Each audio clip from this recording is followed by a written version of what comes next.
नमस्कार, स्वागत है आपका देश की बेटियों को समर्पित हमारी इस खास पेशकश में। मैं हूं आपके साथ मीना शर्मा। तमन्नाएं रहीं कायम दिल में एक बूंद की तरह, जो गिरकर सीप में एक दिन मोती बन गई। जी हां, हरियाणा के रूढ़िवादी समाज में जन्म लेने वाली एक बेटी के सपनों को हर कदम पर परंपराओं के नाम पर कुचलने की कोशिश की गई, लेकिन कुछ कर दिखाने की लौ हमेशा उसकी राह को रोशन करती रही। और फिर वो दिन आया जब देश ही नहीं, पूरी दुनिया ने इस बेटी का हुनर देखा।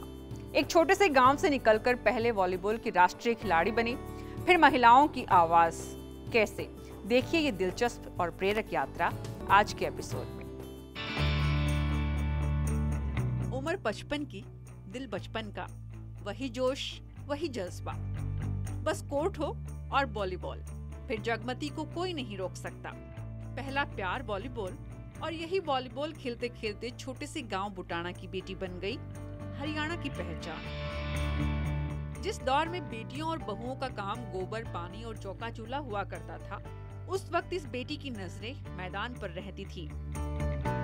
समाज का पिछड़ापन और गांव की रूढ़ियां आड़े आ रही थी, लेकिन आर्य समाज को मानने वाले पिता ने बेटी के सपने पूरे करने का फैसला किया। 1978 में स्पोर्ट्स कॉलेज में दाखिला मिला तो कामयाबी मिलने का सिलसिला शुरू हुआ। पहले स्टेट, फिर नेशनल और फिर इंटरनेशनल चैंपियनशिप के लिए दक्षिण कोरिया की राजधानी सियोल में भी दावा ठोक दिया। वैश्विक अनुभवों से दुनिया में बेटियों और महिलाओं की ताकत से तारुफ हुआ तो इधर देश जगमती सांगवान को पहचानने लगा था। लेकिन खेल के मैदान में झंडे गाड़ने के साथ साथ पढ़ाई का सिलसिला बना हुआ था।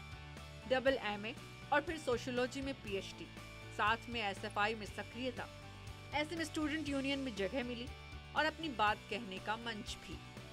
हौसला जवान था, लेकिन अनुभव की कमी गच्चा दे गई। पहली बार विदेश खेल के आई तो मुझे लगा कि मुझे अंतर्राष्ट्रीय महिला दिवस पे ये बात कहनी चाहिए जाके, कि मैं ये फील करती हूँ कि भाई लड़कियां हरियाणा की जो हैं उनमें खेल की बहुत प्रतिभा है और उनको आगे बढ़ने देना चाहिए, उनको खेलने देना चाहिए।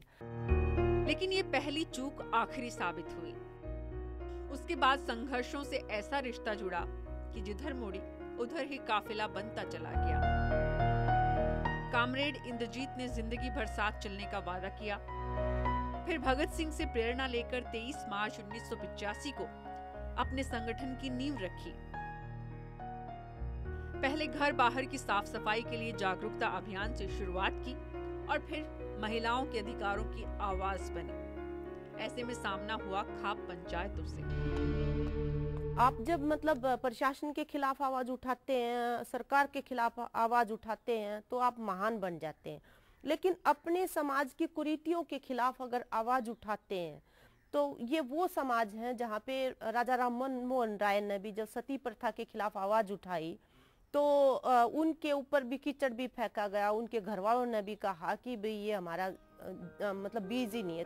तो उसमें जब आप सामाजिक कुरीतियों के खिलाफ जब बोलते हैं तो कीमत थोड़ी ज्यादा अदा करनी पड़ती है आपको।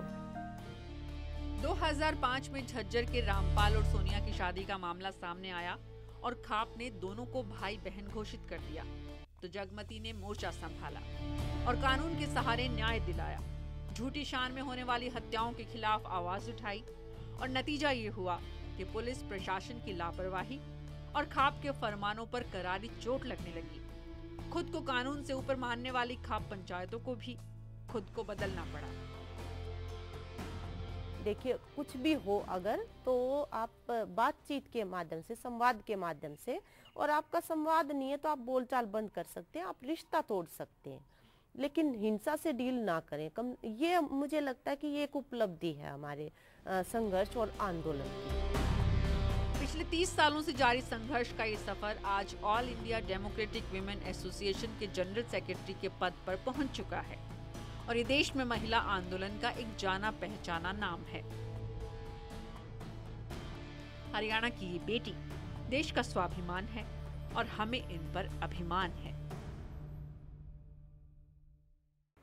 महिलाओं के अधिकारों की आवाज बन चुकी है जगमती सांगवान आज तो सामाजिक परिवर्तन का जरिया भी बन रही है।